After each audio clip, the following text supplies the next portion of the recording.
slightly additional charge. So if your current mobile communication system is too expensive, give Ilua a call. Ilua, the Keep in Touch Company, 515-242-3767. Life at home and at work. Most parents strive to find the right balance between the two. I don't want to be one of those fathers that's never around. See how one couple copes with leaving their child for the first time and meets the challenges of making today's family work. Say bye, Daddy. Bye. You be a good girl. I'm Shelley Long. Join us as we experience these rites of passage. Tonight at 6:30, only on TV 13. Movie fires thrill people. Real fires kill people. A message from the International Association of Firefighters. Pat Paris and News Center 13, where the news comes first 24 hours a day. Good morning. As Mafia boss John Gotti faces sentencing, how far should the government go to get a conviction? Sister Souljah, we talked to the rap singer whose comments set off the dispute between Bill Clinton and Jesse Jackson. And on Father's Day, singer Bonnie Raitt and Father John, two generations in music. From NBC News, this is Sunday Today with Garrick Utley, Mary Alice Williams, and Al Roker. And a good Sunday morning to one and all. We all certainly hope that you're taking very good care of you-know-who today. That's right. It's Father's Day, so a special day to all those men in our lives, our fathers, our grandfathers, our fathers-in-law, the fathers of our children. And Al, happy Father's Day. Well, thank you very much. And fathers-to-be. I mean, everybody out there. You know, this is the first full day of summer, but for a good portion of the country, it feels more like fall. Garrick? All right, Al, we'll get the full weather in just a moment. We also want to make a note. We're going to have Sister Souljah on the program in about an hour from now. And for those of you who are watching us live this morning, you'll be able to ask her questions if you call this number. You might want to take a note of it right now. It'll be an 800 number you can call in, and we'll be getting to Sister Souljah in about 60 minutes. Also this morning, at the other end of the cultural spectrum, so to speak, guest Ian McKellen, one of the great classical stage actors of our time, will be with us. A lot coming up, but let's start first with the news, and Mary Alice has that. Okay, Garrick, we begin this morning with a combative President Bush on the campaign trail saying he really won't raise taxes again. He attacked the Democrat-controlled Congress for blocking his key domestic programs. More from NBC's White House correspondent, John Cochran. The president spent Saturday trying to regain lost ground in two key states, California, which he narrowly won in 1988, and Texas, which should have been a gimme for him this fall. But that was before another Texan, Ross Perot, came on the scene. So when Bush addressed Texas Republicans, he was running scared and saying he should be the favorite son. I coached Little League here, built my business here, worked in the party here, my presidential library will be here, my campaign started here. And when my work is over, I'll come back here. Bush also had an answer for why he is not as aggressive on domestic affairs as he was when he took on Saddam Hussein in the Gulf War. I didn't have to get permission from some old goat in the United States Congress to kick Saddam Hussein out of Kuwait. Bush's aides think he finally is energized and focused now on the tough campaign ahead. But his aides have thought that before. John Cochran, NBC News, Dallas. According to today's Washington Post, Ross Perot conducted many investigations during the last 5 years into President Bush's official and financial activities.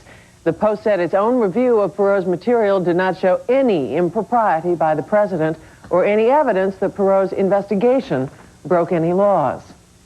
It went all the way to the Supreme Court, but Butch Reynolds can run in today's 400-meter Olympic trials in New Orleans. The question is, will anyone else run? The High Court ruled that Reynolds could compete even though the runner was banned after testing positive for steroids in 1990. Now other U.S. runners are worried that they could be banned from the Olympics if they run against him.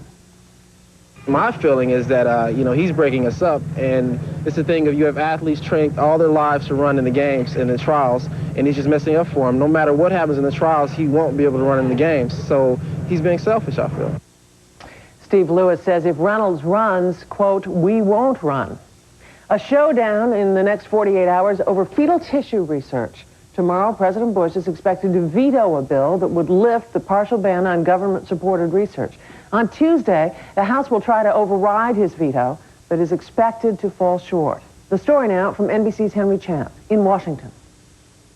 In fetal tissue transplants, cells are placed in the disabled part of a recipient's body where they can help an organ begin functioning normally.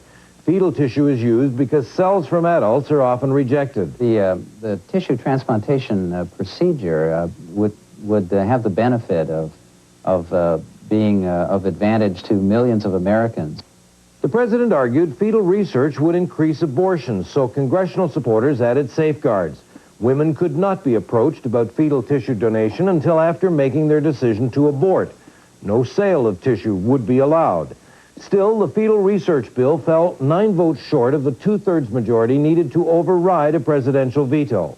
The reality is that we're going to tell people with Parkinson's and Alzheimer's and diabetes and other diseases, you're out of luck, while we take the fetal tissue and simply throw it in the trash.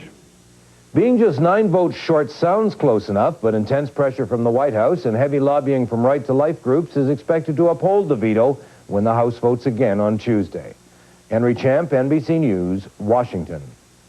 And that's the news to this hour. Except for the weather, summer has arrived, and Al Roker's going to make a smile, right? That's right. Unless you are in parts of the Midwest where it is awfully chilly this morning. We've had some record cold out there. Take a look. Minneapolis, 40. Des Moines, 46. Chicago this morning, 38 for a record low. Cincinnati, 47. And as we take a look at the rest of the weather for your day, your Father's Day, well, we'll have some showers in the midsection of the country, some heavier thunderstorm chances, some severe weather from the plains through the eastern slopes of the central and southern Rockies. Weather watch is possible for north-central Texas. Out west, sunny, nice and warm. Here in the northeast, variably cloudy skies and a decent amount of sunshine and mild conditions. That's what's going on around the country. Here's what's happening in your neck of the woods.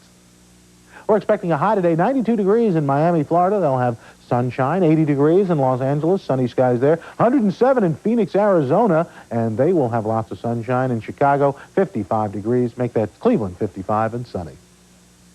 A little bit later, we'll take a look at the latest radar. Garrick and Thanks, Al. Next, justice and the mafia. How far should the prosecution go to get its conviction? We'll be right back.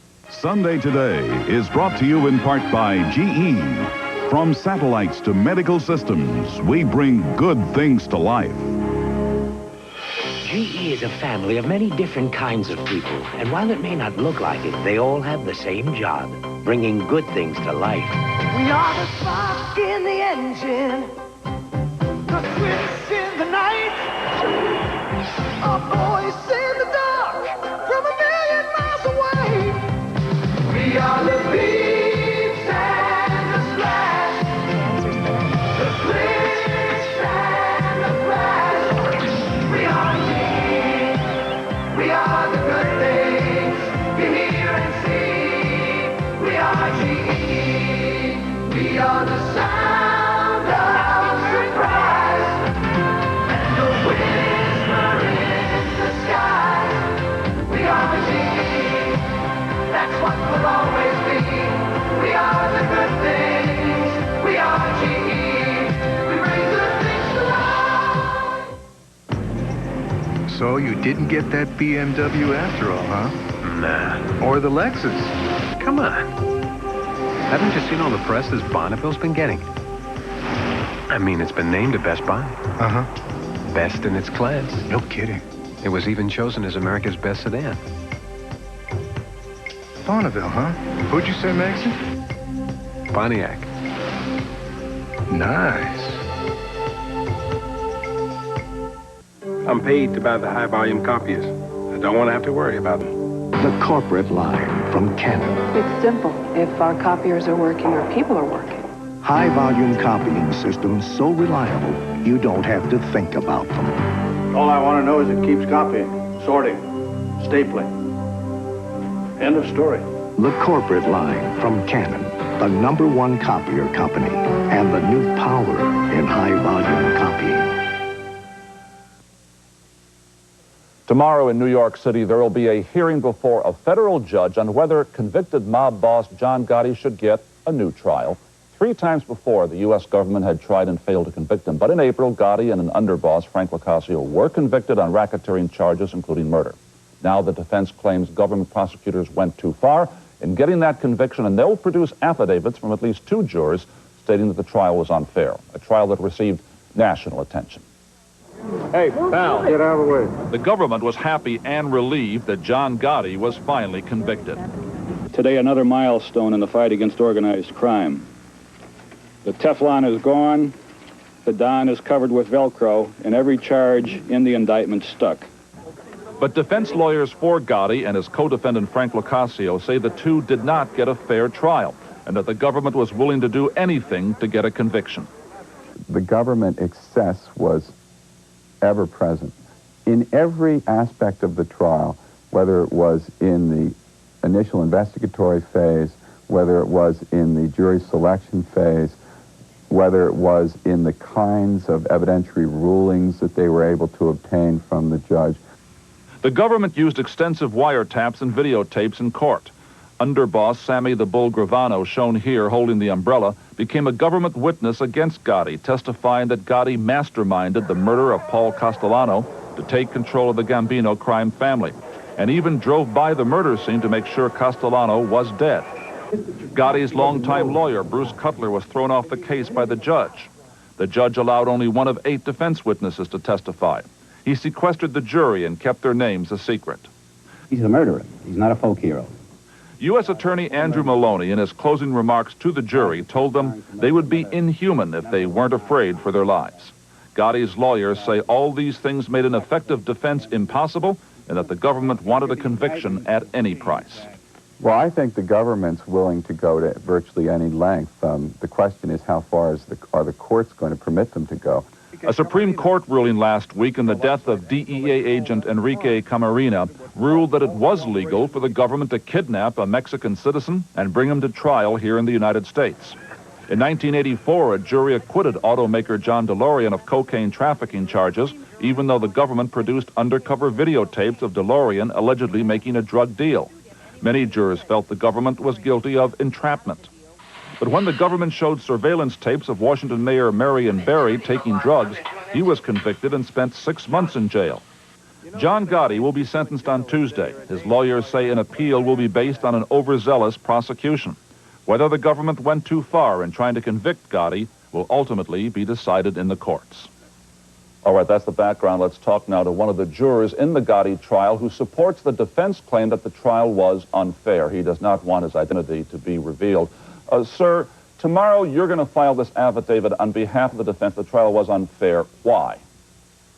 I feel the jurors improperly discussed and voiced opinions on the case. One of the jurors' husband was a former FBI agent. I feel that number 3 was wrongfully excused. That was one of the members of the jury who was excused. Yes, and the defense attorneys were constantly being cut off every time they tried to get a certain line of questioning across. Now, some people have said that members of the jury were intimidated by the prosecutor when he said that you, members of the jury, should be in fear of your life or would be no less than human to have fear. Is that a factor? I would say so, yes. Why are you coming forward just now? The trial occurred and the verdict came in a couple of months ago. It's a matter of conscience. A matter of conscience. You didn't have a conscience after the verdict came down? I came forward after the verdict came down. But you're only going public now. Yes. Now, some people who know the background of these trials are going to point out that there have been charges of jury tampering on the part of the defense in previous trials, and that now you are under pressure from the defense to come forward and say these things. Absolutely not. Absolutely not. This is on my own accord. Do you believe today that John Gotti is innocent? Yes, I do. Why? Why? Because I didn't feel that they produced enough evidence in court to go have a conviction. You believe he's innocent? Yes. All right. Thank you, sir, for being with us today. Let's turn now to some experts who have been involved in this and similar cases. We have Anthony Cardinale, who was one of the defense attorneys for the defendant Frank Locascio on trial with John Gotti. Also, Rudolph Giuliani, a former U.S. attorney in New York City, a prosecutor who's gained a reputation for going after a lot of high-profile, tough figures.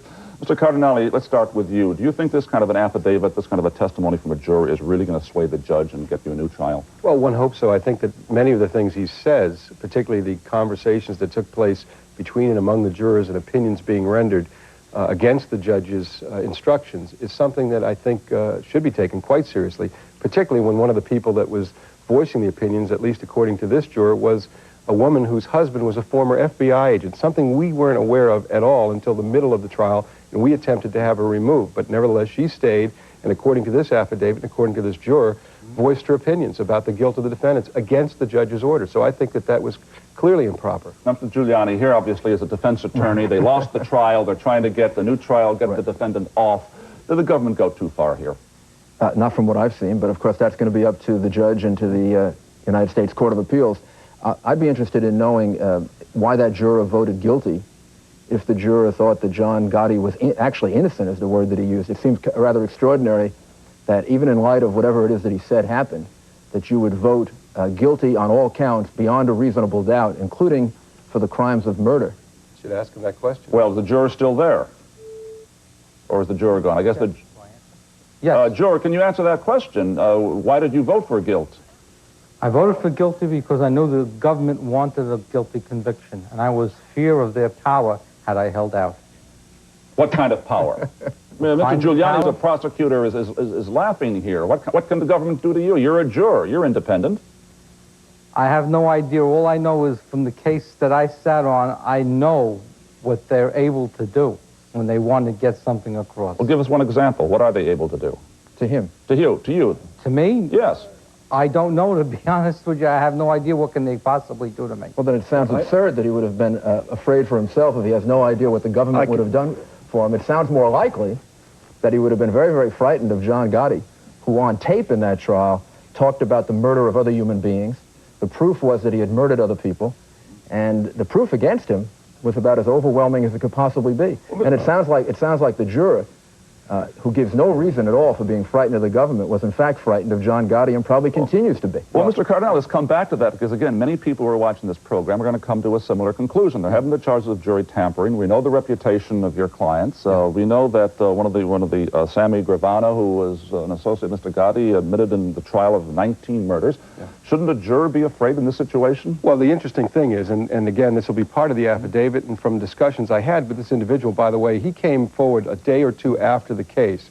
He is now just willing now to come forward publicly. But what he said, and it made a lot of sense to me, and he's still here, you can ask him, is that he was afraid that had he held out for John Gotti, had he kept to his opinion and not been shouted down by others, he would have been on the receiving end of a government indictment, even though he has nothing to gain. He had got nothing from the defense. He's afraid that he's going to be charged with tampering or something like just what Mr. Giuliani said. There's no history at all ever of a juror being convicted for refusing to vote guilty or not guilty.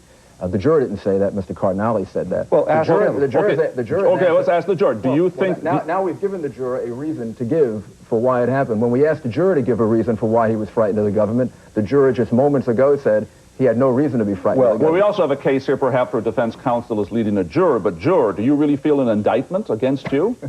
I don't know. I have absolutely no idea. Well, all I know is that I was put into a situation where I was very frightened. Had I not gone along with the majority, that maybe something might have been done to me. But still, okay, use the word might. At the end, Mr. Giuliani. The juror just made it clear that he had no idea why he was frightened. He certainly wasn't frightened of an indictment. And, I mean, I don't know. The judge is going to have to determine this, but generally the rule of law in America is that jury verdicts are final for very, very good reason, so that this kind of thing can't happen. Well, anyway, gentlemen, I'm sorry. The hearing is tomorrow. You'll be present at that. We'll see what the judge rules. The sentencing is scheduled for Tuesday for John Gotti and Frank Lacasio. Thank you all for being with us. You. And we'll be back in just one moment.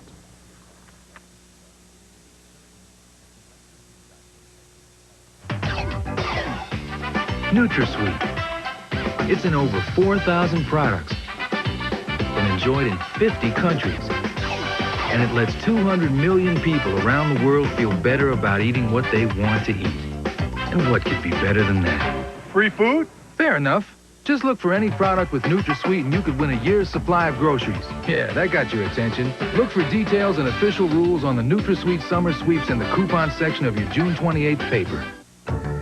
It's one of the most advanced computer systems in the world. It routinely handles billions of dollars in transactions a day and lets the whole world know about each and every trade instantly. Yet even all our technology still can't do what people do better than any computer. Quarter for you, 1,400. Negotiate the best price for you. Sold. The New York Stock Exchange. Not just a place, a way of doing business. So, you've decided to have a baby. Now's the time to learn some very important facts about Des Moines General Hospital. We're everything a hospital should be, not a baby factory. We don't deliver babies by the dozens every day. That means you get an incredible amount of personal attention. During the most active times of your labor, you will get one-to-one care from our experienced OB nurses. It's care and experience that really count. Des Moines General Hospital. Better at what matters. It's sensational, it's big, and it's backed by popular demand. It's Slumberland's famous 7-hour sale beginning this Saturday at 11 a.m. Smart furniture shoppers are already making their way to Slumberland, where everything's on sale. Every mattress, Lazy Boy recliner, daybed sofa, and sleep sofa in stock. Impossibly low mattress prices. Sofas for a song. No payments or interest for 3 months.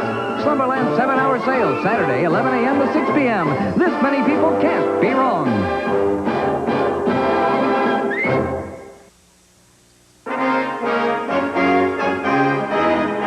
Boris Yeltsin planted a bombshell this week that left little but confusion over the painful question of what happened to Americans missing in action in Korea and Vietnam.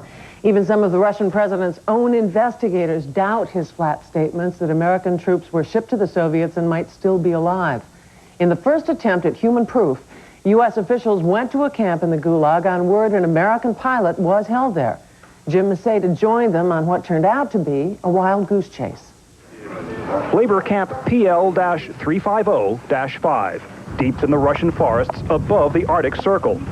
Built by Joseph Stalin in the 1940s, it has housed thousands of political dissidents and hardened criminals. The camp, like the region, is closed, except this day, when a group of American and Russian investigators were allowed inside its walls.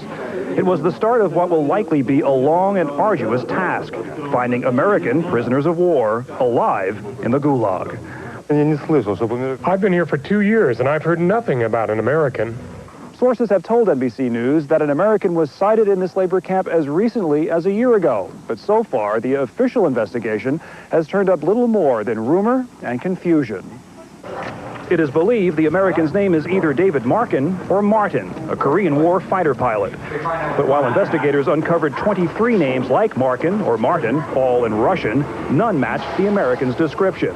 The locals were hardly surprised. It's not possible. We have archives on everyone. Not a single document has been lost. There are no foreigners here. The team, embarrassed by all the media attention, said the case was not closed, but... Obviously, David Martin or Markin is the man we came here looking for. Apparently, obviously, we did not find him. But the search will continue, spurred on by Boris Yeltsin's recent disclosure that as many as 3,000 American POWs from World War II to the Vietnam conflict were kept in Soviet camps, and that some might still be alive. Russian experts say that is unlikely. With 3.5 million files on foreign POWs, they say all Americans either left the camps or died there.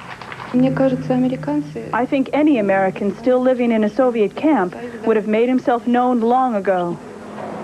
The system known as the Gulag had one purpose: to cut off humanity from the outside world. Now the world is learning just how efficient that system was. Jim Maceda, NBC News, Pechora, Russia. With me now are Bruce Brown. His father, an Air Force pilot, was shot down over North Vietnam in 1972, and Bruce believes his dad is still a prisoner in Russia. Also retired Colonel Harry Summers, editor of Vietnam Magazine, who was this country's chief negotiator for POWs in 1975. Thank you both for being with us. Bruce, you believed for 19 years that your father was dead. Why now do you believe he's alive and in Russia, possibly? Well, that's true. For 19 years, I did believe he was possibly dead. The Department of Defense told me that, and they said there was no credible evidence, or no evidence, I'm sorry, to show what happened to him. But this last summer, I read in the book The Bamboo Cage that he had been captured alive and taken to the Soviet Union. And then this last January, 2 National Security Agency personnel, former personnel, testified before the Senate Select Committee on POW MIA affairs and said that they had monitored Vietnamese communications of the shoot-down, capture, and transshipment of my father and his plane to the Soviet Union. Did you hear Yeltsin's words this past week as proof that your father was alive? Personally, in my father's case, no, but definitely that there was the possibility that he was there. My father had worked on the Mercury and Gemini space programs and was also a project scientist on and an F-111 fighter. Yes. Pilot. Very valuable catch for the Vietnamese to have and Soviet's allies. Colonel, should Bruce and other families like him believe Yeltsin? I really don't think so. I think that, again, this has become a political football. Yeltsin has his own agenda for what he's doing, and I think, again, he's raising an awful lot of false hopes among people who have been betrayed time and time again on this issue.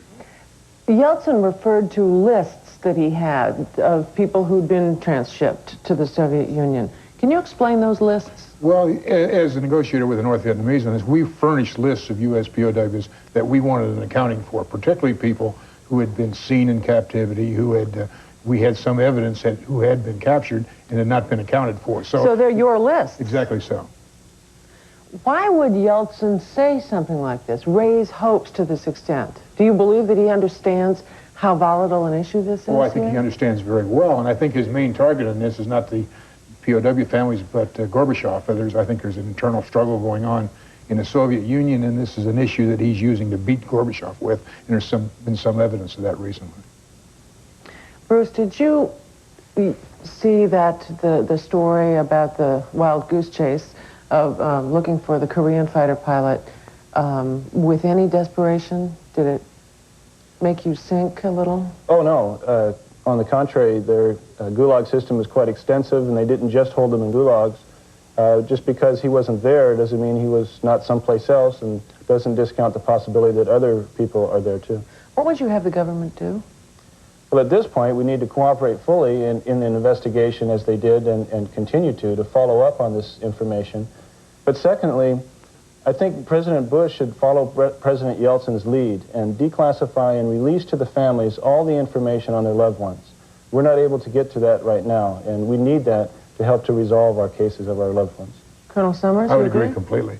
All we're doing is creating conspiracy theories by keeping this stuff classified. Certainly, if this removed, I can see no legitimate reason why it should continue to be held. Do you believe there are any alive?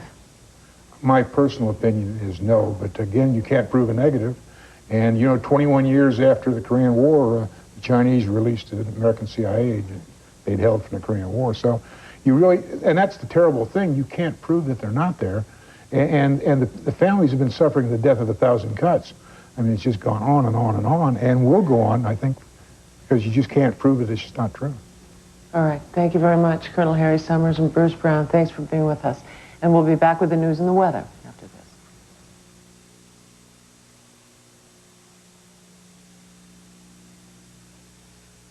Hi, it's Scott 4148, not seen Andrews, Fatherhood, not seen.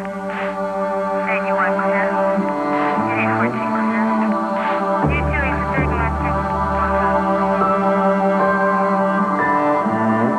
Of all the things around your house that need batteries, there's one thing that needs a good, fresh battery most of all. See your Allstate agent for a free home fire safety brochure. And please, check the battery in your smoke detector often. Sharp. What you need in copiers is Sharp. Sharp. Sharp thinking about business. It gives you the award-winning Master Series, Sharp's most advanced high-speed, high-volume copying system. Sharp thinking about copiers. It's built into our full line of copiers to make your business more productive. Sharp. Sharp. More cost-efficient. It's made Sharp copiers number one. Number one. In customer satisfaction. Sharp thinking about business. This week, play ball with Tom Hanks and Gina Davis on the show that's in a league of its own. Join Brian Gumbel and Katie Couric on America's #1 morning show today.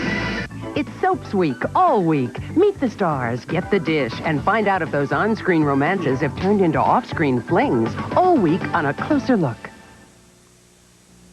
Remember when it was a real treat to eat out at the restaurant with the big Happy Chef outside? Well, it's still fun to eat at Happy Chef, and it's even better. Now, kids eat free 7 nights a week. Kids age 10 and under can order a free dinner from our Little Chef's menu every night from 5 till 10. And for a limited time, enjoy a free scoop of ice cream when you buy any delicious piece of pie. Remember, we offer discounts for senior citizens, too. So bring the family to Happy Chef. 8 locations in Central Iowa. There's one near you. Life at home and at work. Most parents strive to find the right balance between the two. I don't want to be one of those fathers that's never around. See how one couple copes with leaving their child for the first time and meets the challenges of making today's family work. Say bye, Daddy. Bye. You be a good girl. I'm Shelley Long. Join us as we experience these rites of passage. Tonight at 6:30, only on TV 13. Make 1992 a class act. Please don't drink and drive.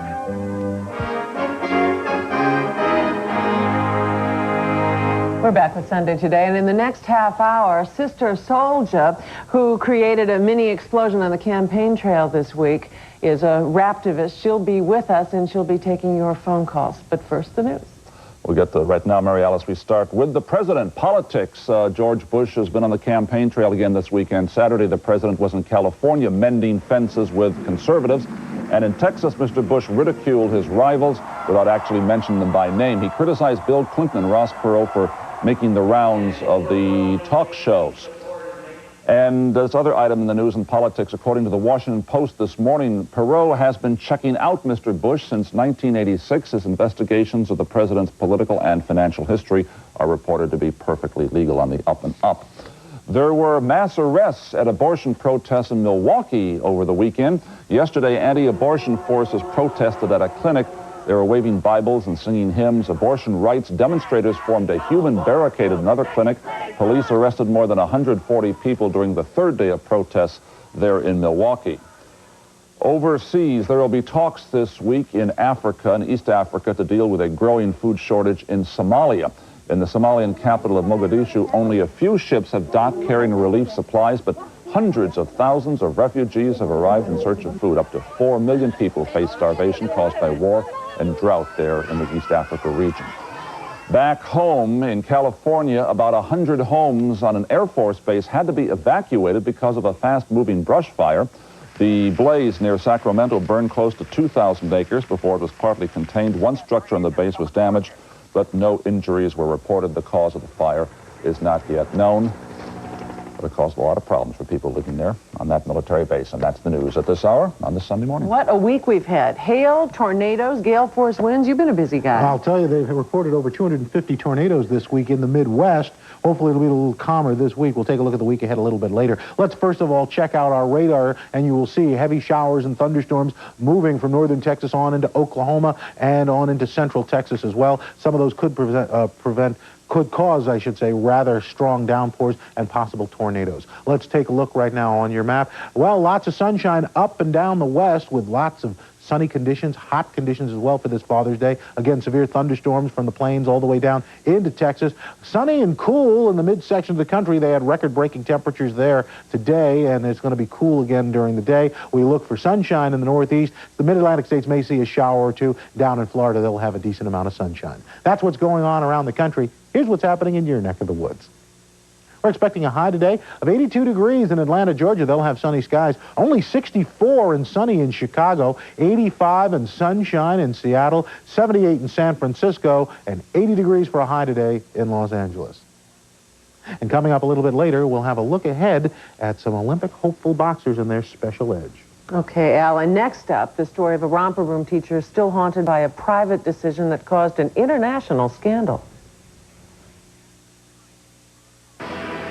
When Batman's arch enemy, the Penguin, reserves a room at any choice hotel, like Quality, Comfort, Clarion and Sleep, or Econolodge, Roadway and Friendship, he doesn't get to stay free.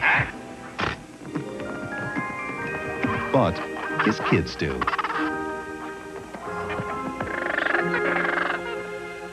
Kids 18 and under stay free at any of the 7 brands in the Choice Hotels family. Call 1-800-4CHOICE today.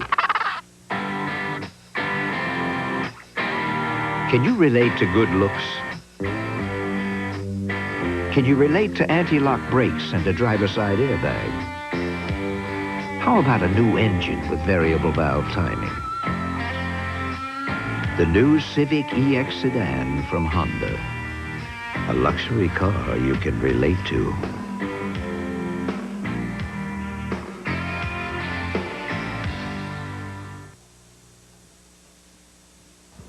Welcome to the quality world of Levita mattress. Our exclusive manufacturing process combines a computer-designed total support spring system with the finest cushioning materials available. Upholstered in ultra-plush designer damask quilting, the sleep system offers uncompromising comfort. Careful attention to design details, along with the experience only 40 years of manufacturing can provide, assures you of unequaled quality. All this for only $325 with factory rebate. Available only from Levita Mattress. This Family Works moment is brought to you by TV 13. Another tip from Quinn, family detective. It was a case of empty nest syndrome. The kids were all grown up. The last one was headed for college. Mom had been a homemaker, and now she was feeling abandoned. So I told her, now would be a good time for you to take those courses you never had time for, or get involved in a new community project, meet new folks. You got a wealth of experience, sweetheart, and a whole world of opportunities to explore.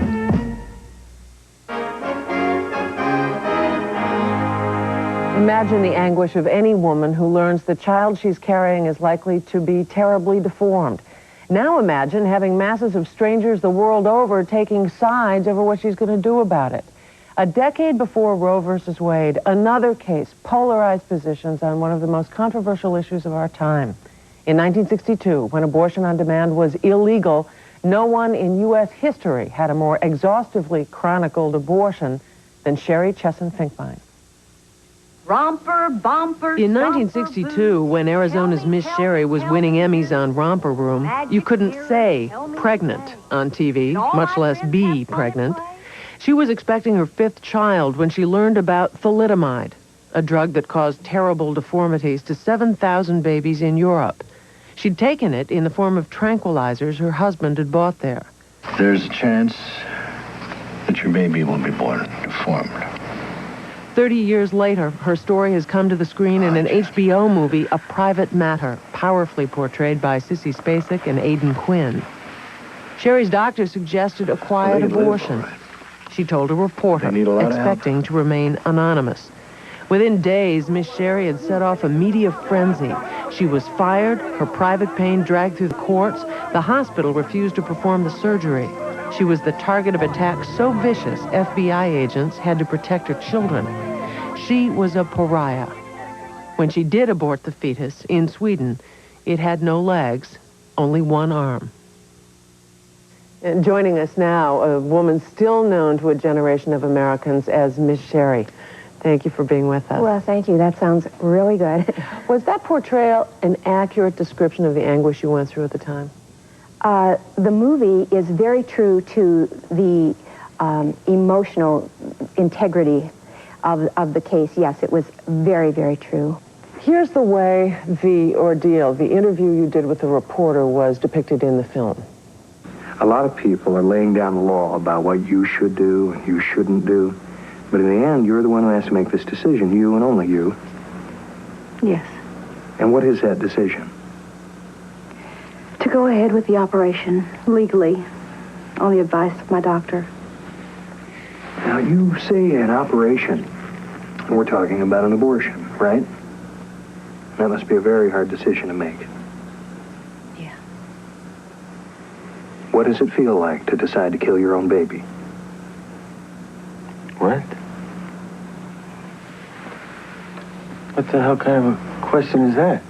That's what an abortion is, isn't it? We're talking about a fetus. Well, isn't a fetus a baby? No, it sure as hell is not. You know what? Turn that off. Turn that off. This show is over. And you sat there on the couch? Yes, I think it's interesting to note that in 1992, I certainly wouldn't have sat there. I think I'd have been the one to pull the lights. But you can't take this out of chronological time. Women were different then. We deferred to our our husbands. We deferred to the doctors. We, deferred to people we thought were in charge until we realized that we could be in charge of our own lives. What was the effect of so public a decision on your children? When my youngest daughter was just 19, she called me on an anniversary of Roe v. Wade. She was in school, and she said she had just been to an abortion rally, and somebody had mentioned our case, and she said, Mom, I want you to know that I stood up and said, that woman is my mother, and if she hadn't fought as hard as she did and been successful, I simply would not exist. I'd like to thank, she said, whatever brother or sister that was, and publicly state that I mean to live my life well enough for both of us. This still haunts you, though, to this day, doesn't it? It haunts me. It haunts me because 1962 could become 1992, and we could go back to this. And when a woman is in need of an abortion, of terminating a pregnancy, she doesn't need all this chaos along with it. After 30 years of silence on this, why did you choose to tell your story in so public a way? Well, because we didn't need it before. Roe v. Wade was in place, and women had choice. And now that they're chipping away, eviscerating the law and throwing it back to the states, I realize that we're going to be, in some states, in the same position we were in 1962 in Arizona, when abortion was legal, if necessary, to save the life of the mother. You went to Sweden and had the abortion. What did you learn about the fetus? Afterwards, I said, like I'd said every time I had a baby, I looked up this doctor and said, was the baby a boy or girl? And he said, it was not a baby. It was an abnormal growth that never would have been a normal child. And that's the way I think of it, because that's the most healing way for a mother to be. During the time you were going through this, the hate mail you got, the threats to cut the arms and legs off your existing children, was really alarming. It almost makes you wish that you hadn't, tried to help others or been a good Samaritan, because you pay such a price yourself. But if it were to happen today, I would still react the same way. Sherri Finkbine, thank you for being with us. And next up, a night, the name Sir Ian and the play's the thing. Sunday Today is brought to you in part by Charles Schwab, helping investors help themselves.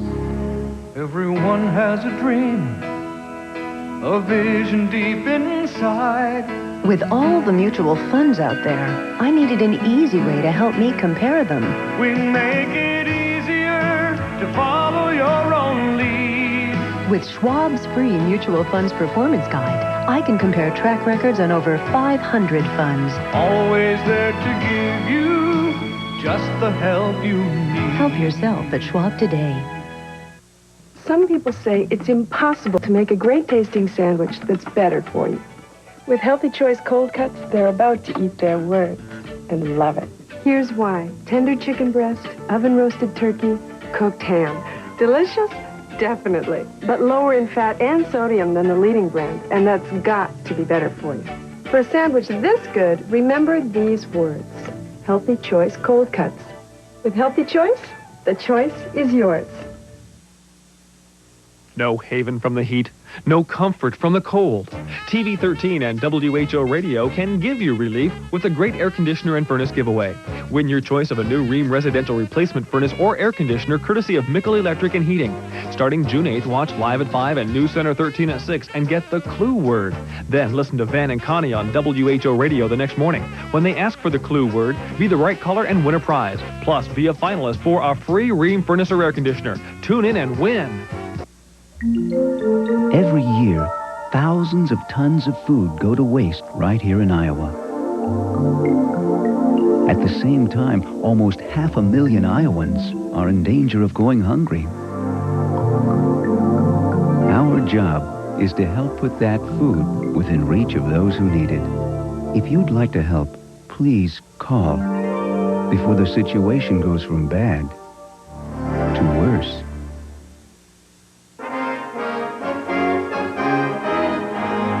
Time now to meet an exceptional talent. When you recite the list of great stage actors of our time, English-speaking, most of them are or were British. Olivier, Gielgud, Burton, and others. And now there is also McKellen. Sir Ian McKellen, A man who displays his public face on stage and now his private life, his sexuality, off it. Two names up in lights. Shakespeare's King of England, played by the most accomplished classical actor of our time. Ian McKellen and Richard III meet here in the quiet of the dressing room at the Brooklyn Academy of Music, the start of a tour that will take the two of them across the country. Richard III is the story of a man, a soldier, who stops at nothing, certainly not murder, to wear the crown of England. The words are 400 years old. The dress is modern. The message, unfortunately, eternal.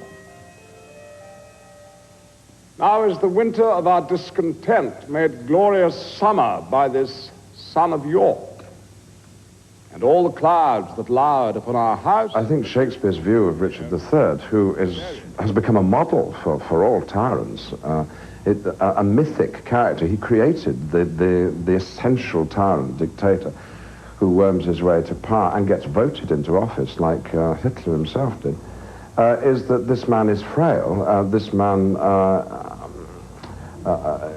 is riddled with insecurities. You've played this role how many times? 300 plus? About 300, yes. Do you like playing Richard III? Does he speak to you? I'm very proud of the production. I think it struck a chord. It's about modern politics, and it's an example of very lively classical theatre, proving that these old plays are still important, that they should be done. Ian McKellen is more than the star of this production by Britain's National Theatre. He offers a dazzling, disturbing lesson on evil. In this scene, he names the people he will kill in order to gain the throne. Clarence, whom I indeed have cast in darkness, I do beweep to many simple gulls, namely to Stanley Hastings, Buckingham, and tell them 'tis the Queen and her allies that stir the King against the Duke, my brother. Now they believe it, and withal whet me to be revenged on Rivers, Dorset, Grey. But then I sigh, and with a piece of scripture tell them, God bids us do good for evil. Let's not talk about the politics of Richard III, but the person. In a way, does acting, does any profession where one really has that drive, that striving to succeed, have a bit of Richard III? It's true that if you're going to be successful as an actor, yes, you do have to have a very, very strong drive and a need to do it. But what the origins of that need are will differ from person to person. And in my own case, yes, I think they do come from a frailty. It was that I was gay, and that I didn't say to the world at large that I was gay, although my friends and most of my family have always known. And theatre became a world where my gayness was easily accepted. A few years ago, you came out. You announced publicly that you were homosexual, and many people said, hey, if you do that, that could ruin a career. It obviously hasn't. What does that prove? Well, it proves that I was a bit of a fool for 49 years to accept the common view that it was impossible to be success in public life, particularly as an actor, living in the world of encouraging an audience's fantasies, often to do with sex, about oneself, and survive as a gay man or as a lesbian. But no, my career's never been strong. I feel my acting's probably taken on more security, more depth. But until you announced your homosexuality and came out, you say that frailty, that insecurity, that contradiction was part of the driving force inside you. So what happens to the acting ability now? Just greater ease, comfort? Well, a very good question. I don't now need acting. Really? You could walk off the stage? I could stop acting tomorrow and I wouldn't miss it. I would miss the discipline, I'd miss the routine, and I would certainly miss the friends. But there are other things I could do with my life that would be a wonderful compensation. To what extent is the public acceptance of your decision and your announcement due to this terrible thing called AIDS? AIDS is not entirely negative. There are two positives. It's a terrible thing to say. Well, there are two, in my view, there are two positives. When it's over, when the cure is found, we're going to be left with a residue of thousands of people who have discovered that they wanted to help friends and strangers and fellow human beings go through illness and distress, and in some cases death. And that they have wanted to be involved outside themselves in caring. And on the other hand, with regard to gays, people have had to talk about homosexuality. They've had to use the language, they've had to understand what the sexual activity is, and in doing that, they've had to consider what all the other side of being gay is. Could an American actor or actress come out the way you did, somebody of your stature in this country, and still keep a career going, be accepted today in America? I think there is no doubt, and I could name the names, but unfortunately because they've not declared their own sexuality, I can't on air, name people who, if they were to say they were gay, would be an overnight sensation, and their careers would continue, their careers would be strengthened, and they would become heroes and myths of the American dream, which is towards personal freedom and honesty. Sir Ian McKellen, the first gay knight, as he puts it, on stage and off, and he'll be bringing his portrayal of Richard III to several cities across the country, and we'll be right back.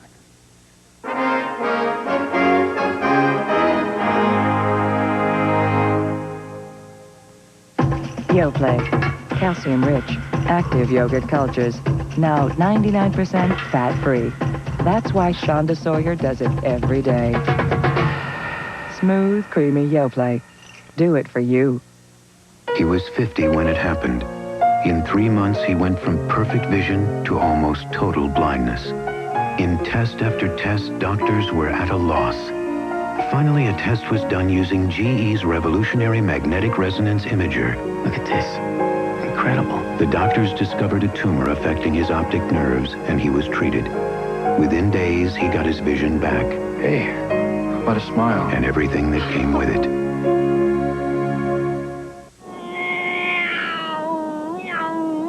Only one adult cereal could be this much fun to eat. Basic 4, a colorful mix of flakes, fruits, and nuts. Basic 4, the adult cereal. With a taste that never grew up.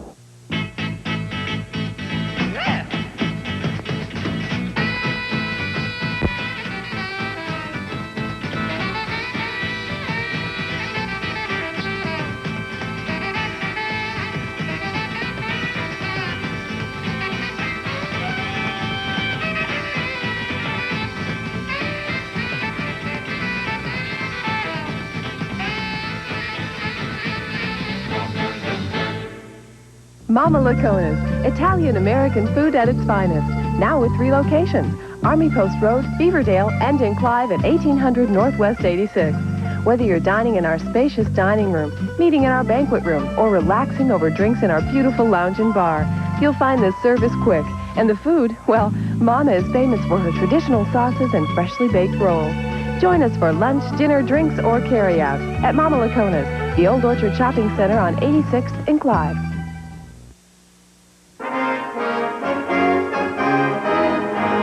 As the road to Barcelona in the 1992 Summer Olympics grows shorter, the athletes who hope to represent the United States look for whatever advantage they can find to give them that competitive edge. For 2 aspiring boxers, that edge also is a way of honoring 2 men on a day we honor all our fathers. McKinney was out. Yeah, I heard that. This is a tale of 2 young men and the dream they share with each other and with their biggest supporters. Ivan Robinson has been boxing since he was 7. Now at age 21, he has his sights set on Barcelona and gold. Raul Marquez is a ring veteran as well. At age 20, he's been punching his way toward the Olympic dream for 13 years. Ivan and Raul are among 24 boxers training for 2 weeks in Sierra Vista, Arizona, for a box-off to be held in Phoenix next Friday, Saturday, and Sunday. All 24 of these young men have stories that brought them here. But Ivan and Raul share a common but special bond. Their dads. In each case, they say it was Pop who got them to this point. When I was about 4.5 years old, I used to go to the gym with my dad, watch my dad work out. While he was in the gym, hitting the bag and shadow boxing, I used to try and hit the bag on the side of him, and when he in there shadow boxing, I used to run around and throw my hands up. I used to hit his hands, just tapping him. And as I got older, we just continue on going in the gym. Like Ivan says, his dad has always been and still is there for him as often as possible. The coaches here say a lot of the dads that hang around the camps are more often than not a hindrance rather than a help. Many of them think they know better than the coaches, sometimes hurting their son's chances of improvement, of making the grade. Not so in the case of James Robinson. He's a plus, not only for Ivan, but for the whole team. Raul Marquez was an early starter, hitting a punching bag in the garage at his Houston home when he was about 4.5. But Dad said he saw the boxer in Raul long before that. I remember that about 20 years ago, and when Raul born, you know, he started to move his hands. And I called my wife, look at him, you know, he's moving his hands, he's throwing the jab, you know. Arturo Marquez was a big fan of boxing, and for a while trained both Raul and his little brother Aldo. But before long, Aldo lost interest, leaving Dad's dream of a championship boxer square on Raul's shoulders. As little Raul grew and grew, so did his boxing accomplishments, winning his first championship at age 15. Last March, he beat Cuba's best junior middleweight for the Amateur World Championship. And now, Raul gets even more help. When he won an elimination match to qualify for this week in Arizona, Lou Duva, Evander Holyfield's trainer, was in his corner. But Raul hasn't forgotten who helped him get this far. I know my dad, he knows all my mistakes I do in boxing. He's trained me since I was 7, 8 years old.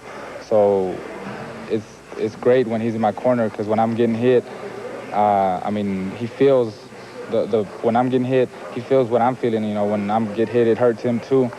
Kevin Wright. The boxers here at the Arizona camp are divvied up into 2 squads. Raul is in the group called the Champs.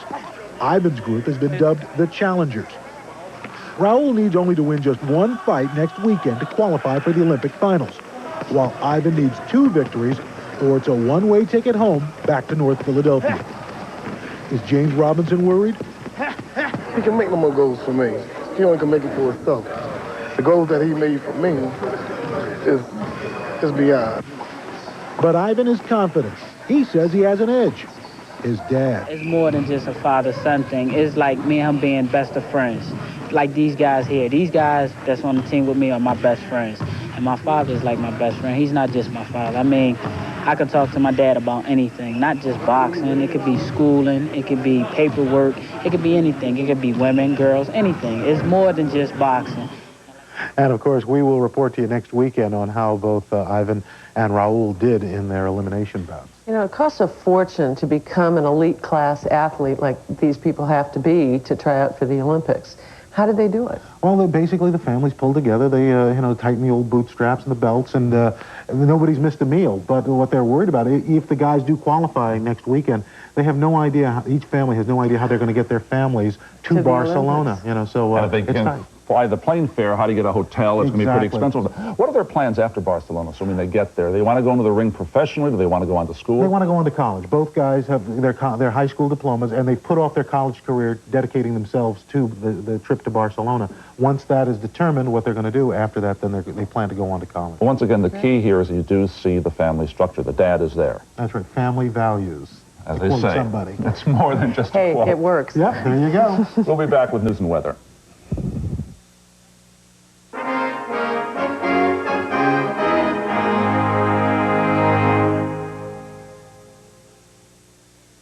I'm paid to buy the high-volume copies. I don't want to have to worry about them. The corporate line from Canon. It's simple. If our copiers are working, our people are working. High-volume copying systems so reliable, you don't have to think about them. All I want to know is it keeps copying, sorting, stapling. End of story. The corporate line from Canon, the #1 copier company, and the new power in high-volume copying.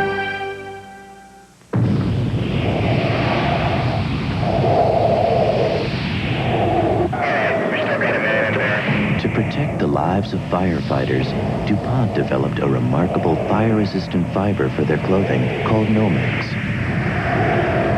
But perhaps even more remarkable is how it protects those who never even wear it. At DuPont, we make the things that make a difference. This week, play ball with Tom Hanks and Gina Davis on the show that's in a league of its own. Join Brian Gumbel and Katie Couric on America's #1 morning show today. NBC News brings home more of the issues that touch your life, helping you find answers with America Close Up on NBC Nightly News. People say Ember's steak and eggs platter is the best they've ever had.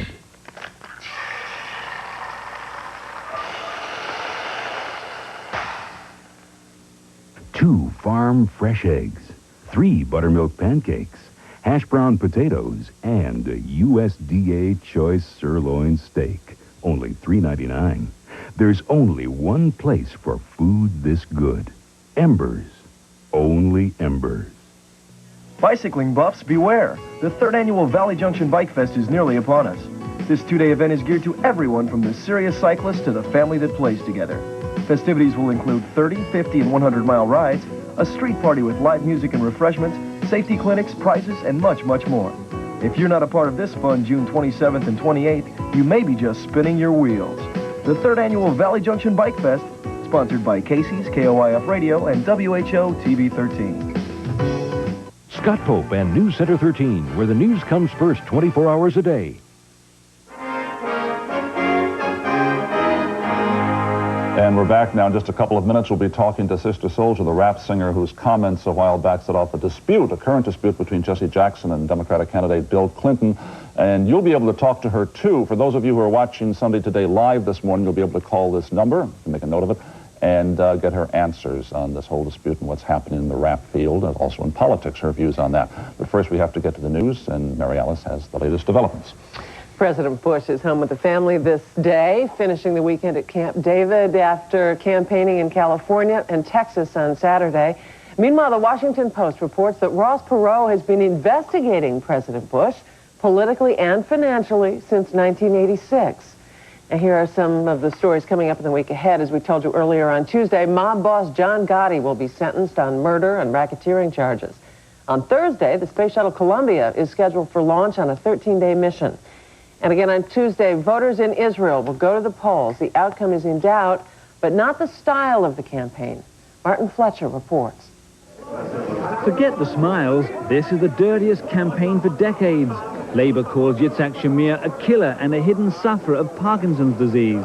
Likud calls Yitzhak Rabin a drunk and a man unable to cope with pressure. Israeli elections. In Israel, there is an overwhelming consensus behind the peace process and a declining commitment to the military way of solving the Arab-Israeli conflict. Yet there's little excitement among the people. It's a rather tired-looking choice, 2 veterans over 70 years old. Both want to make peace with the Arabs and differ only on one essential detail, whether to give up land or not. It's the same old tough choice for Israeli voters. Martin Fletcher, NBC News, Tel Aviv. And that's the news to this hour. Except for the summertime weather news for the week ahead. That's right. This is our first full day of summer, and it doesn't feel very summer-like throughout the Midwest, I'll tell you. Let's check it out, show you what's going on. At least for today, we've got some very chilly conditions for the Great Lakes, all the way down into the mid-Mississippi, mid-Ohio valleys. Chance of some showers around the eastern Great Lakes, and also on into New England, where they may have some flood watches later today. We also have a lot of wet weather from the plains all the way down into Texas. Some severe weather there, possibly out west. Going to be gorgeous. Now, your week ahead, as far as temperatures are concerned, cool around the northeast and on into the Great Lakes. Very hot out west, warm in the midsection of the country. Precipitation-wise, here's how you shape up. We are looking for wet weather from New England all the way down into the Gulf Coast, midsection of the country. Dry out west and also around the Great Lakes. That's what's going on around the country. Here's what's happening in your neck of the woods. We're looking for a high today of about 88 degrees, 90 degrees in Miami Beach, Florida. It's going to be 80 degrees in Los Angeles, 85 all the way up in Seattle. It'll be 65 and sunny in Chicago. And that's your latest weather. Thanks, Al. And we'll be back with Sister Souljah and your questions as we continue. There are those who say it could only have come from Honda or maybe Toyota. It's intelligent engineering, the way a car ought to be made. An idea that's come home. Introducing the Achieva Sport Sedan by Oldsmobile. Never has so much thought gone into this much fun. Oldsmobile, the power of intelligent engineering. What are you doing? Pouring on A1. Before? Don't you do that after? Yeah, but today I'm doing it before instead of after. It looks different doing it before. Think it'll taste different after? Because before, you did it after. Try it. Whoa, before you eat it all. Oh, after you. A1, it's how steak is done. It's sensational, it's big, and it's backed by popular demand. It's Slumberland's famous 7-hour sale beginning this Saturday at 11 a.m. Smart furniture shoppers are already making their way to Slumberland, where everything's on sale. Every mattress, lazy boy recliner, daybed, sofa, and sleep sofa in stock. Impossibly low mattress prices. Sofas for us all. No payments or interest for 3 months. Slumberland's 7-hour sale, Saturday, 11 a.m. to 6 p.m. This many people can't be wrong. I'm holding the flag for PGA pro Mansell Davis, who holds the world's record for holes in one. And he's coming to the John Ruan MS Golf Exhibition on July 10th. Now I know why you're in the Guinness Book of Records with 50 holes in one. Is that Straub lying down on the job again? Join me for the John Ruan MS Charity Golf Exhibition on July 10th, right here at Wakanda. I think Mel might even be on his feet by then. It's not often that a singer, a rap singer, becomes a factor in a presidential campaign, but so is the case with Sister Souljah. As you may know, her comments have led to a serious dispute between Democratic candidate Bill Clinton and Jesse Jackson over racism and the campaign. Well, we're going to let you talk with Sister Souljah in just a moment, but first, here again is what this dispute is about. Last month, after the Los Angeles riots, Sister Souljah was quoted in the Washington Post as saying that, I mean, if black people kill black people every day, why not have a week and kill white people? Last weekend, Democratic candidate Bill Clinton went to a meeting of Jesse Jackson's Rainbow Coalition and denounced that. If you took the words white and black and you reversed them, you might think David Duke was giving that speech. She does not deserve that type characterization. That angered Jackson, who called Clinton's comments a sneak attack, an appeal for white votes in the style of the Willie Horton commercials. And what about the person who started it all? Sister Souljah this week. I have not ordered anyone to kill anyone. I do not advocate anybody killing anybody. Well, Sister Souljah is with us right now. Good morning. And before we get to some calls, have you heard from Bill Clinton or Jesse Jackson about this whole flare-up? I speak with Reverend Jackson about various issues, but I haven't heard from Bill Clinton, and my understanding is he's saying that he's tried to contact me, so I wanted to give him a number.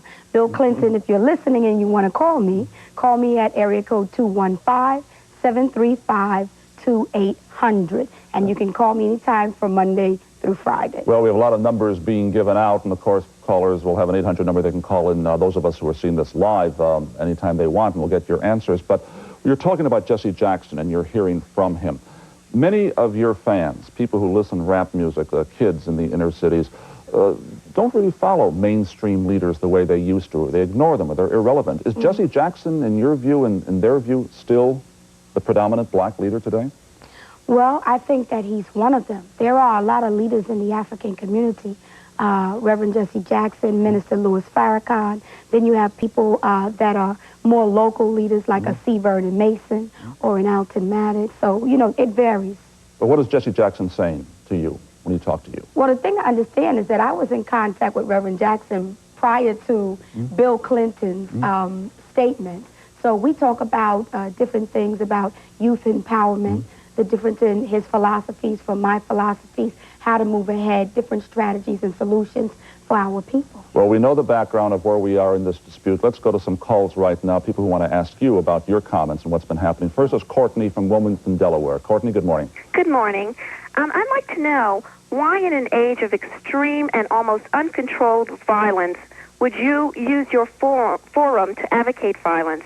And as an African-American woman, I really resent your recent implication that all African Americans would be offended by Bill Clinton's legitimate and appropriate criticism of what you're advocating. All right, thank you, Courtney. Thank you. The thing I find interesting is that no matter how many times I put my statements into context, people in America have a problem listening and then evolving based on the information that they were given. The question that was asked of me, of the reporter at the Washington Post, was, but even the people themselves who were perpetuating that violence, did they think it was wise? Was that wise, reasoned action? And I responded in the voice of the gang members in Los Angeles. What the media doesn't do is tell you what the question that was asked was, what the statements before the statements they told you were, and after. So I have said that my statements have been taken out of context. All right, but you understand the world we live in today, a lot of things are not given in their full context. It is much the tone of the message, and the tone from your rap videos, your music videos, and many of the statements certainly leads many people, as Courtney in Wilmington, to believe that you are advocating violence. So doesn't she have a point? I think that she has the right to buy my album, 360 Degrees of Power, where I had absolute creative control, and never once in my album will you see me advocating people to kill anybody.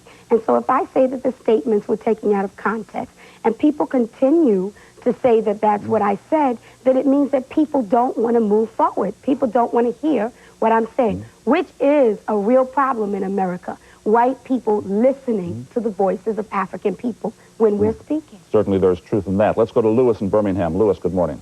Good morning. I teach 8th grade social studies, and I was wondering, are you anti-white? Am I anti-white? I'm anti-white supremacy, which is the notion that white people are superior, which is supported by the criminal justice system in this country, which is supported by the economic and political system in this country.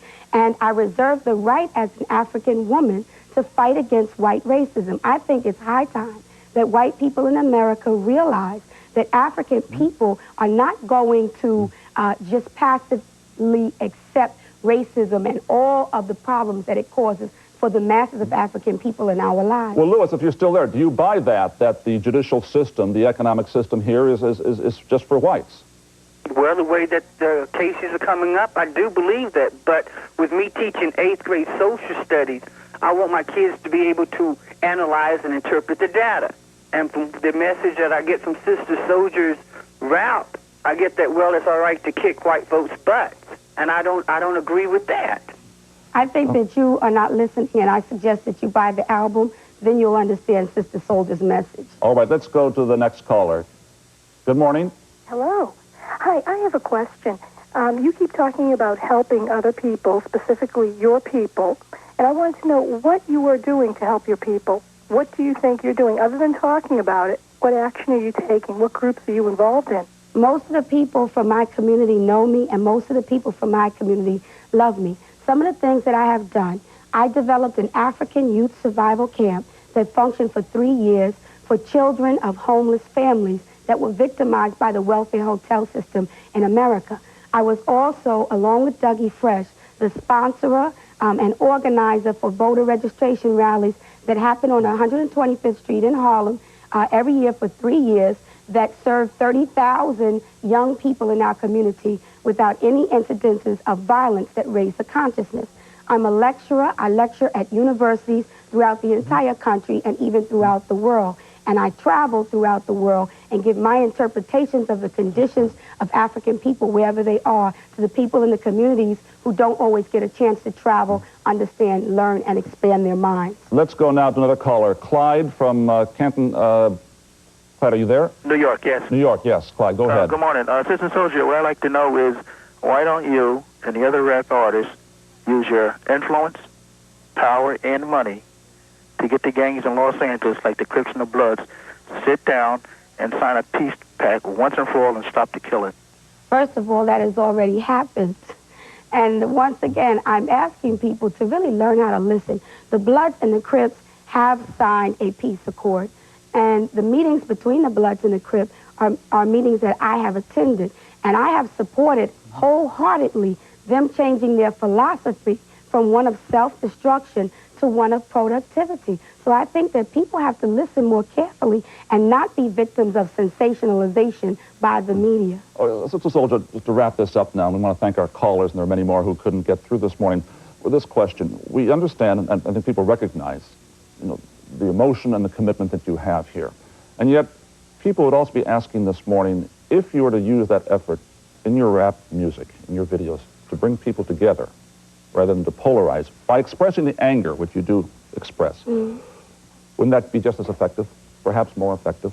Because you're in a position to do that. I think one thing that whites keep missing is that it's not about racial harmony without power and without justice. And there's no way to speak to the murder, death, destruction, and mistreatment of African people in the criminal justice system in a nice way, because it is a very painful experience.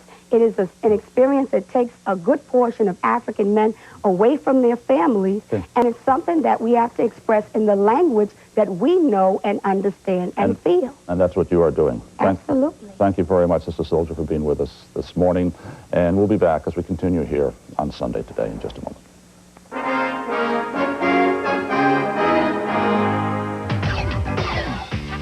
NutraSweet. It's in over 4,000 products and enjoyed in 50 countries. And it lets 200 million people around the world feel better about eating what they want to eat. And what could be better than that? Free food?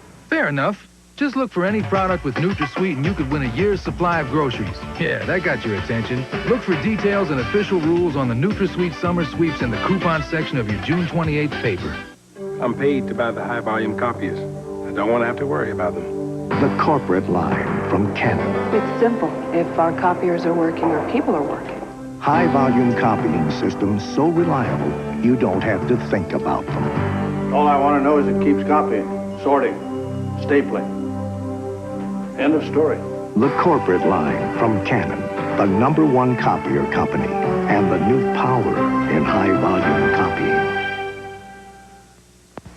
For life's medical emergencies, the last thing you need is to wait. That's why Des Moines General's Emergency Department offers pre-registration. So not only do you find a weather-protected entrance and emergency care that's easily accessible, you also get immediate attention without the wait you'll find elsewhere. At Des Moines General, we believe in waiting on you, not you waiting on us. Call for a free brochure on how to pre-register. Des Moines General Hospital. Better at what matters. Oh, I wish I had a chance to do that shot again. I love playing golf except for the traps. Life is a lot like this game. We can find ourselves in a trap with too many deadlines and too little time. There's no way out except with God. God loves you and is willing to give you another chance. So go ahead. Give today your best shot, and if you happen to find yourself in a trap, remember, you always have a second chance with God. From your friends at First Assembly of God on Merle Hay Road. Take two particular singers with vastly different styles, and you get what Frank Sinatra said he always wanted, a classical technique with a pop sound. And when you're talking about a father and daughter, the duo is, well, unforgettable. But in this case, it's Broadway's John Raitt and his little girl Bonnie in sync. Keith Morrison was there. Let's give them something to talk about, babe.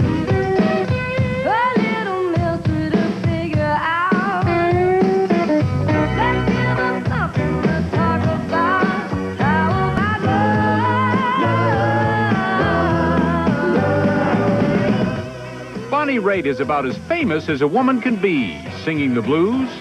Took a while, of course. A long, rutted highway, buses, bad food, and hard living. Just when I thought I had enough, and all my tears were shed. Funny how we are, smitten by the flash of something new, ignoring for so long this rough diamond of a woman. And now, she's 42. And we love her to pieces and offer her Grammys and money and praise. Thank you. Whoever is responsible, I'm sure it's not me. Thank you. And if her head remains level and apparently unswollen, we think we know part of the reason why. I've always said that nobody ever paid me for singing. I make my living singing, but they could never pay me. He is the other Raitt. By the time Bonnie was born, he was a Broadway sensation, a singing movie star, a leading man. Her father, John. Hey there, you with the stars in your eyes. Love never made a fool of you. You used to be too wild.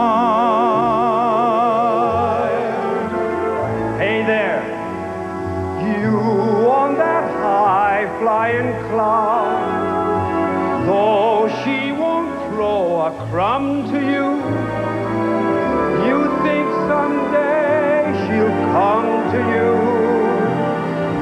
Better forget her. Hey there, you with the stars in your eyes. Love never made a fool of you. You used to be too wise. That's the other funny thing about time and people. How the elder statesman of song and his mellowing daughter look at each other and see themselves. Though once they felt so different. She always had to say, Dad, you're going to need these in my concert, and I'd get the box of earplugs for her. Yeah. I mean, he wasn't thrilled with some of the lifestyle that goes along with rock and roll. And, you know, always was telling me, you know, if you just took better care of yourself, you wouldn't have trouble with your voice, which, you know, he was always supportive, but I'm sure there's a certain amount of eye-rolling going on. And then she says, if it all turned out, maybe it's because of who he was and is. Well, we were Quaker, you know, pacifists, and I was raised to care about human rights and equality and justice and helping your fellow man. Well, I was very active in my day, you know, and it wasn't as popular at that time because we were at war with, when I was doing the show, we were at war with a madman, you know. So that was something, and we realized that somebody has to speak out. And against war? Yeah. Well, it would be very tough to do. It was tough back in those days. But he did it, and she does it now. I was so nervous about singing Broadway songs with my dad. And I said, you know, if I do any of your stuff, you're going to have to come over to my territory. And so, when they finally decided to sing together, songs and singers so different, it was really the same language after all.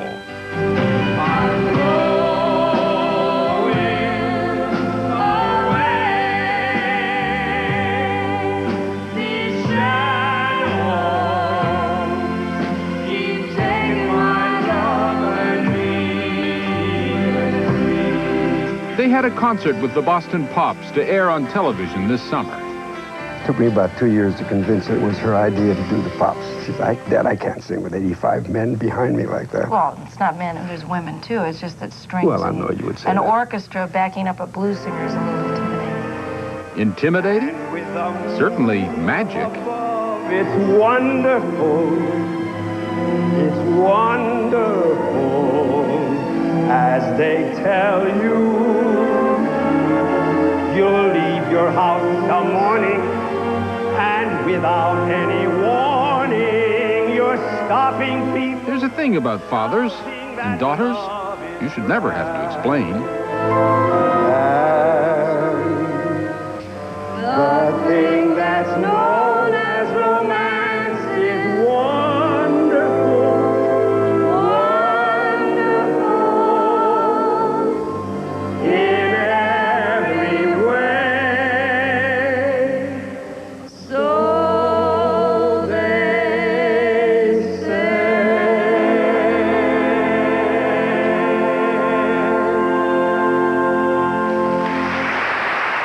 For Sunday Today, Keith Morrison, NBC News, Los Angeles. Things are different. The new Pontiac Grand Am sports sedan proves it. Things are better because this Grand Am offers you the power and performance of a big V6. You'd pay thousands more for a V6 on a Camry, and it's not even an option on an Accord. In fact, Consumers Digest named Grand Am a Best Buy. Pontiac Grand Am, a new kind of driving excitement. This is the biggest oven I've ever seen.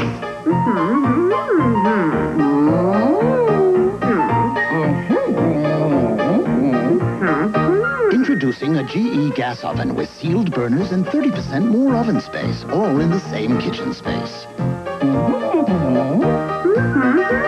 The new XL44 from GE. You've made too much food. Ariel, you're a pain in the... It's It's the big oven everyone's talking about. Can you believe this? Volk Vision Centers has frames that are practically indestructible. If you thought Coke bottle lenses were the only solution to your prescription, look how thin Volk Vision is making them today. Tired of bifocal lines that make you look older? Try Volk Vision Center's invisible bifocals. Volk Vision Center's new high-tech frames are so light, well, you'll hardly know you're wearing them. Come see what's new in sight at Volk Vision Centers, 8 convenient locations. Mama Lacona's, Italian-American food at its finest.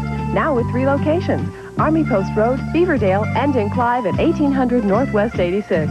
Whether you're dining in our spacious dining room, meeting in our banquet room, or relaxing over drinks in our beautiful lounge and bar, you'll find the service quick.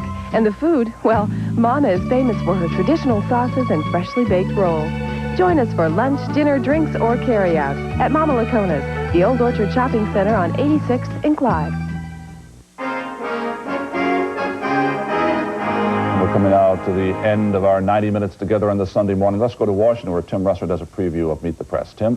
Garrick, we'll be talking to the chairman of the Senate Armed Services Committee, Sam Nunn of Georgia. We'll talk about nuclear weapons and presidential politics. All right, thanks, Tim. We're looking forward to that. Wasn't it wonderful seeing John Raitt, father and daughter, and Bonnie there together? And really isn't she lucky to still have her dad? I was thinking about that. What a closure in her life to have that relationship so close now. And it also shows the talent that is passed on. There is something in the genes there that she's been able to... Genetics is not random. You know, it's funny. I was at a Father's Day brunch yesterday for my parents at St. Catherine of Siena in Queens, and I was listening to my dad. He was speaking up there, and my mom said, "You're just like your father. You're both hams." And is he as funny as you were? Well, yes. And the funny thing is, I realized that all of my parenting skills, my dad's skills, I picked up from him, and I think he was a pretty good teacher. Well, it was the same with me. My father passed on about more than 10 years ago, but he was a broadcast journalist, and I remember not just what I learned around the dinner table, but he would write me letters if he was traveling or I was traveling when I was a teenager, give me little tips about the news and what was going on in the world and television. But also, when you were, what, 3 or 4 years old, people would say, "Where's Daddy?" and you'd point to the radio. That's right. I remember I'd go up, they'd say, "Where's Daddy?" and I'd run up the big radio and point, "He's in there somewhere."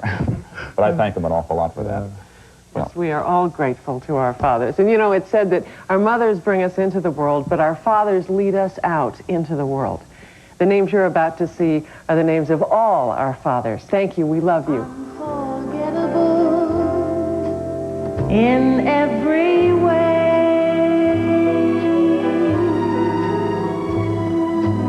and forevermore. and forevermore. That's how you'll stay. That's how you'll stay. That's why, darling, it's incredible that someone so unforgettable Thinks that I am unforgettable too.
It seemed like an open and shut case. I shot my stepmother! But it was just the beginning. Linda was my sister! He collected almost $1 million in insurance on his dead wife. Based on the true story of 2 teenage girls and the father who drove them to a deadly sin. Prove to me that you love me.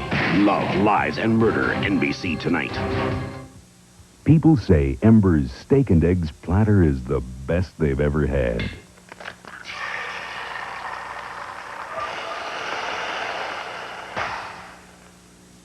2 farm fresh eggs, 3 buttermilk pancakes, hash brown potatoes, and a USDA choice sirloin steak. Only $3.99.